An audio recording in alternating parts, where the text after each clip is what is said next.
So now let's look at a different property of the chord. So you have the statement here that equal chords and their distances from the center, what is the relation between them? So if we have equal chords, their distance from the center, are they equal or do they have a different relation between them? So even before we get to that, how is distance defined? So in maths, if you see this figure, say line AB and a point P, what is the distance between this point P and this line AB? There are multiple options here that you can see. You can call PL5 as a distance, PL4 as a distance, PL3 as a distance, PL2 as a distance, PL1 as a distance, or you can call PM as the distance. So in maths, basically, a distance of a point from a line is defined only by the perpendicular drawn from that line point to the line. So mathematically, PM is the distance here. Okay, having defined what distance is, now let's look at two equal chords and their distances from the center. So let's say we draw a circle with a center at O, and let's say we draw two chords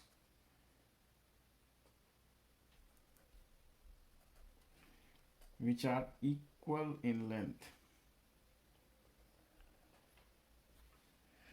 So we have PQ is equal to MN given to us.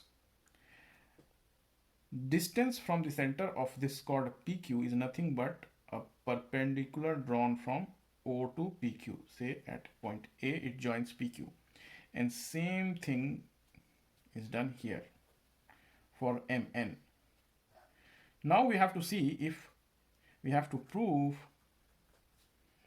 that OA is equal to OB.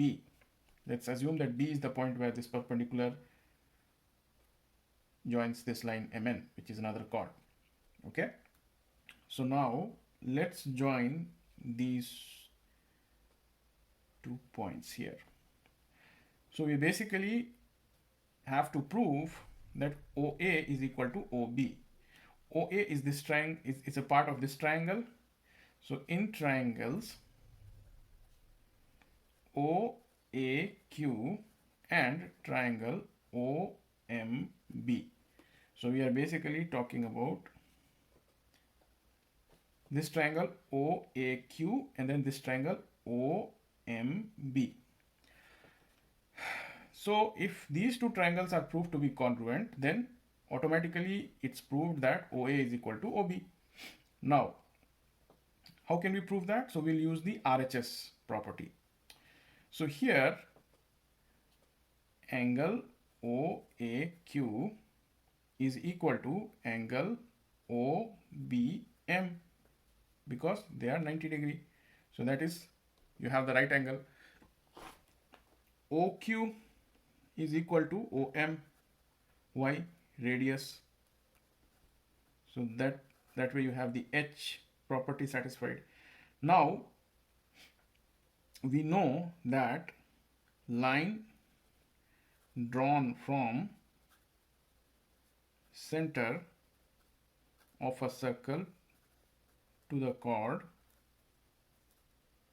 is perpendicular bisector to the chord.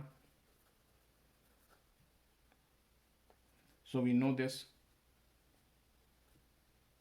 If that is the case, then OA is perpendicular bisector to PQ. So therefore it divides it equally, and OB is perpendicular bisector to MN.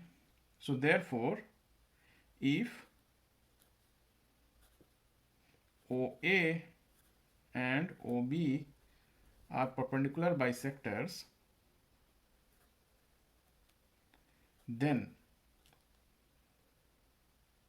PA is equal to AQ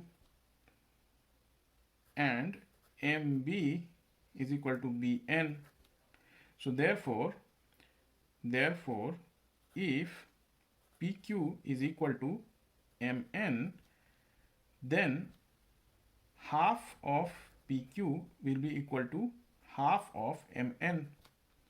This implies half of PQ can be what? So PA is equal to AQ, so half of PQ can be AQ, and half of MN can be MB, right? So AQ and MB are equal.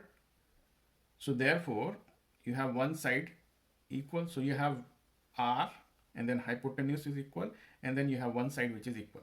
So by RHS, triangles OAQ is congruent to triangle OMB. This means what? OA is equal to OB. So you have the proof. So what does this mean? This means that equal chords are equidistant from the center. If you take the converse, like what happens if the chords are equidistant? If the chords are equidistant from the center, are they equal in length? So for that, so let's write down the proposition here, that if OA is equal to OB, R is PQ is equal to MN.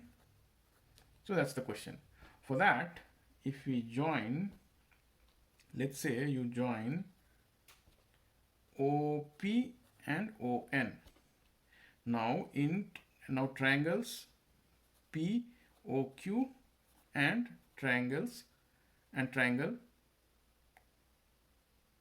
NOM. So let's consider these triangles now. In these two triangles, OA is equal to OB. That's given to us, right? So you have OA equal to OB, that is given to us, okay? OP is equal to ON and OQ is equal to OM. So you have side, side, side.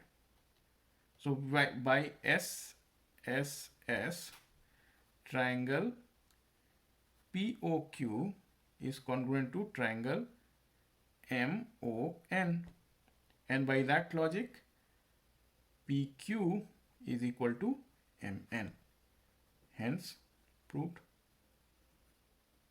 So therefore, equal chords are always equidistant from the center, and conversely, if the chords are equidistant from the center, both of them are equal.